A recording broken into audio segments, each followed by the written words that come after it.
1456년 봄이 왔습니다. 마지막 눈이 녹고 땅이 드러났습니다.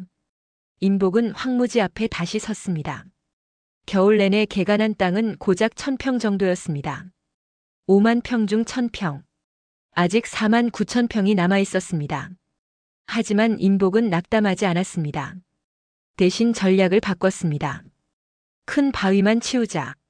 작은 돌은 그대로 두고 그 사이에 흙을 채워서 농사를 지으면 된다. 이 방법은 효과적이었습니다. 속도가 2배로 빨라졌습니다. 하루 20평씩 개간할 수 있었습니다.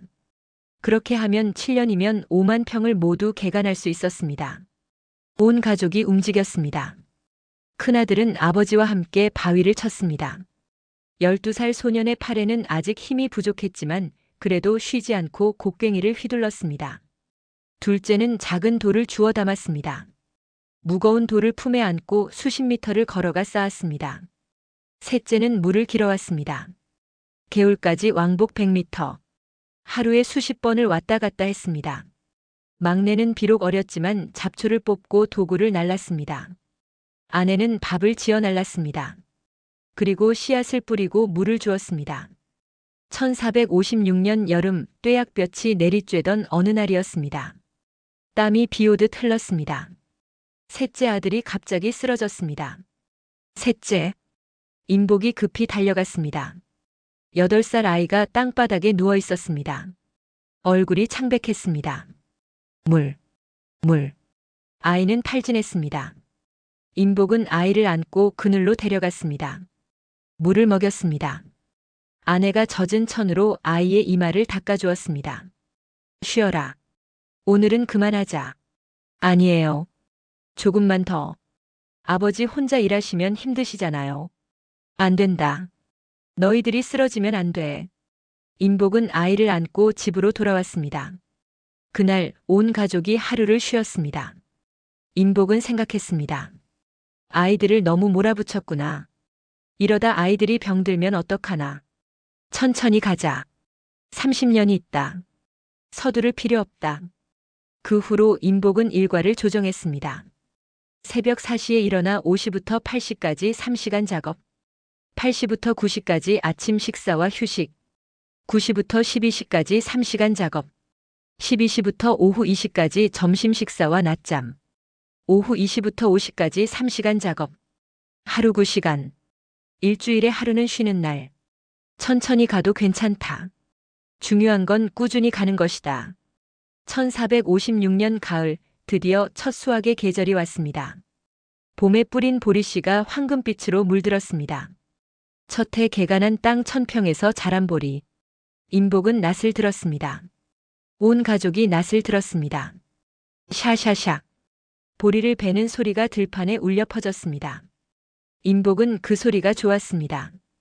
이것이 자유를 향한 첫걸음이라는 것을 알았습니다. 하지만 수확량은 기대에 미치지 못했습니다. 1000평에서 수확한 쌀 고작 1석. 약 144kg. 임복은 실망하지 않았습니다. 괜찮다. 이 땅이 처음 농사를 지은 거다. 땅이 아직 살아나지 않았어. 거름을 주고 관리를 잘하면 내년엔 더 나을 거다. 임복은 농사 기술을 배우기 시작했습니다. 마을의 나이든 농부들을 찾아가 물었습니다. 어르신, 땅을 기름지게 하려면 어떻게 해야 합니까? 거름을 많이 주어야지. 쇠똥, 닭똥, 낙엽. 모든 것을 썩혀서 땅에 주면 땅이 살아난다네. 임복은 겨울 내내 거름을 모았습니다. 주인 댁의 외양간에서 쇠똥을 얻어왔습니다. 닭장에 닭똥도 모았습니다. 산에서 낙엽을 주워왔습니다. 풀을 베어 쌓아두었습니다. 모든 것을 한 곳에 모아 썩혔습니다. 몇 달이 지나자 거름이 되었습니다. 같은 작물만 계속 심으면 땅이 병든다는 말도 들었습니다. 그렇지. 올해 보리를 심었으면 내년엔 콩을 심어야 해. 돌려가며 심으면 땅이 쉴 수 있지. 임복은 물 관리에도 신경을 썼습니다. 비가 올 때 물이 고이지 않도록 도랑을 팠습니다. 가뭄에 대비해 작은 연못도 팠습니다. 겨울 내내 땅을 파서 연못을 만들었습니다. 지름 10m 정도의 작은 연못. 하지만 이것이 나중에 큰 도움이 되었습니다. 1457년 2년 차였습니다. 개간한 땅은 총 3,000평으로 늘어났습니다. 그리고 거름을 주고 물 관리를 잘한 결과 수확량이 3석으로 늘었습니다. 주인에게 5석을 바쳐야 했으므로 아직 2석이 부족했지만 그래도 전년도보다 나아졌습니다. 늘었어요, 아버지. 그래. 속도가 붙는다. 이 속도면 1458년 3년차. 개간한 땅 5,500평. 수확량 6석. 주인에게 바치고 처음으로 1석이 남았습니다. 저축의 시작이었습니다. 1459년 4년차. 개간한 땅 8,500평. 수확량 10석. 저축 4석. 전년도 1석 더하기 올해 3석. 1460년 5년차. 이해의 위기가 왔습니다. 하늘이 이상했습니다. 5월부터 비가 오지 않았습니다. 6월에도 7월에도 가뭄이었습니다. 큰일이다. 땅이 갈라지기 시작했습니다. 보리가 말라 죽어갔습니다. 임복은 온 가족을 모았습니다. 연못에서 물을 길어와야 한다. 밤낮 없이 물을 날라야 해. 온 가족이 물을 길었습니다. 연못에서 밭까지 100m. 물통을 이고 지고 하루 100번을 왔다 갔다 했습니다. 손에 물집이 잡혔습니다. 어깨가 까졌습니다. 하지만 멈출 수 없었습니다. 아버지, 연못물이 점점 줄어들어요. 조금만 더 버티자. 곧 비가 올 거다. 하지만 비는 오지 않았습니다. 연못의 물이 거의 바닥났습니다. 임복은 절망했습니다. 이대로 가다간 모든 작물이 죽는다. 5년간의 노력이 물거품이 된다. 8월 10일 드디어 비가 왔습니다. 비가 온다. 온 가족이 밖으로 뛰쳐나갔습니다. 빗속에서 춤을 췄습니다. 울고 웃었습니다. 하늘에서 내리는 빗물을 입을 벌려 받아 마셨습니다. 얼마나 기다렸던 비인지. 임복도 눈물을 흘리며 웃었습니다. 하지만 이미 늦었습니다. 작물의 절반이 죽었습니다. 1460년의 수확량은 5석. 전년도 10석보다 줄었습니다. 임복은 낙담했지만 금방 다시 일어섰습니다. 자연재해는 어쩔 수 없다. 하지만 교훈을 얻었다. 교훈이요? 연못을 더 크게 파야 한다. 그리고 우물도 파야 해. 1461년 겨울 임복은 우물을 팠습니다. 아들들과 함께 땅을 팠습니다. 1m, 2m, 3m, 10m를 팠습니다. 드디어 물이 나왔습니다. 성공이다. 이제 가뭄이 와도 걱정 없었습니다. 우물에서 물을 길어 밭에 댈 수 있었습니다. 임복은 농기구도 직접 개량했습니다. 기존 쟁기는 얕게만 팔 수 있었습니다. 임복은 쟁기날을 더 길게 만들었습니다. 그러자 땅을 더 깊이 팔 수 있었습니다. 하루 작업량이 2배로 늘었습니다. 낫도 더 예리하게 갈았습니다. 수확 속도가 빨라졌습니다. 개울가에 작은 물레방아도 만들었습니다. 물의 힘으로 곡식을 찌울 수 있었습니다. 노동력이 절감되었습니다. 1461년 6년차. 수확량 12석. 저축 15석. 1462년 7년차. 수확량 15석. 저축 30석. 1463년 8년차. 수확량 20석. 저축 50석. 1464년 9년차. 수확량 25석. 저축 75석. 1465년 10년차. 드디어 5만 평 개간 완료. 수확량 35석. 저축 120석. 임복은 창고를 바라보았습니다. 쌓인 곡식 가만히. 120석. 10년 만에 120석을 모았습니다. 목표는 2,000석. 아직 1,880석이 부족했습니다. 이 속도로는 안 된다. 임복은 계산했습니다. 현재 속도로는 연간 12석씩 저축. 1,880석을 모으려면 약 157년이 필요. 불가능했습니다. 농사만으로는 안 된다. 다른 방법이 필요하다. 임복은 진천장터에 나가기 시작했습니다. 5일마다 열리는 장. 그곳에서 상인들의 대화를 들었습니다.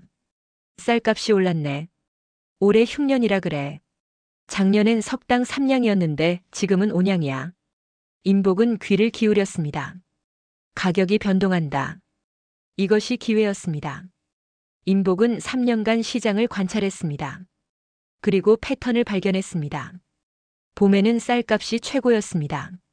겨울 동안 저장해둔 쌀이 떨어지기 때문이었습니다. 여름에는 쌀값이 중간 정도였습니다.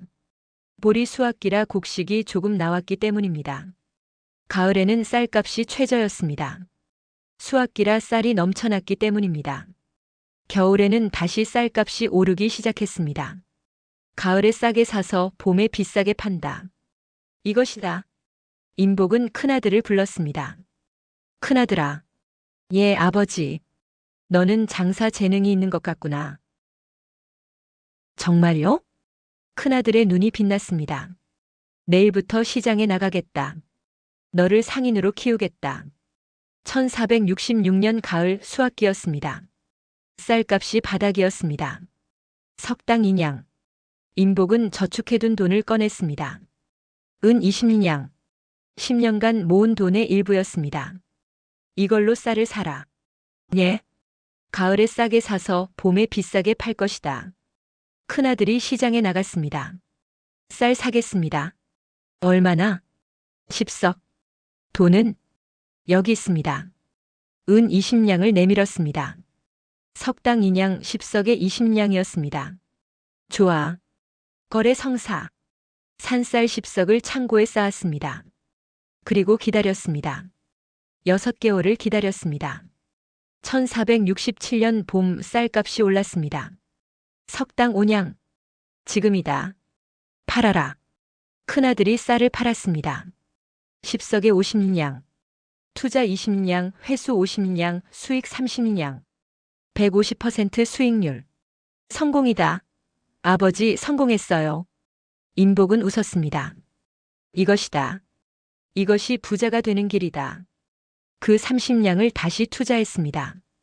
다음 가을에 30냥으로 쌀 15석을 샀습니다. 다음 봄에 75냥에 팔았습니다.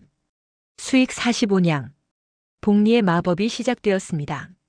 하지만 모든 거래가 성공한 것은 아니었습니다. 1469년 임복은 쌀 20석을 샀습니다. 가격이 오를 것이라 예상했습니다. 하지만 그 해는 대풍년이었습니다. 쌀이 넘쳐났습니다. 가격이 오르지 않았습니다. 오히려 떨어졌습니다. 손실 10냥. 욕심을 부리면 안 된다. 임복은 교훈을 얻었습니다. 새로운 원칙을 세웠습니다. 첫째, 전 재산을 한 번에 투자하지 않는다. 둘째, 항상 비상금을 남겨둔다. 셋째, 손절선을 정한다. 10% 손실이 나면 바로 포기한다. 넷째, 날씨를 주시한다. 임복은 시장에서 상인들과 친해졌습니다. 정보를 교환했습니다. 임복 형씨, 이번엔 흉년이 들 것 같네. 그래? 어떻게 아나? 충청도 북부에 메뚜기 떼가 나타났다네. 메뚜기 떼 소식을 듣고 임복은 즉시 쌀을 매입했습니다. 한 달 후 정말로 흉년이 들었습니다. 쌀값이 폭등했습니다. 임복은 큰 수익을 올렸습니다. 정보가 돈이다. 1475년 20년 차. 순수 농사 수익으로 20년 동안 약 300석을 모았습니다. 그리고 장사 수익으로 10년 동안 약 700석을 모았습니다. 총 자산 1000석. 임복은 창고를 바라보았습니다. 쌀 가마니가 산더미처럼 쌓여 있었습니다. 1000석. 목표 2000석의 절반. 절반을 넘었다. 이제 10년만 더. 온 가족이 기뻐했습니다. 20년의 노력이 결실을 맺기 시작했습니다.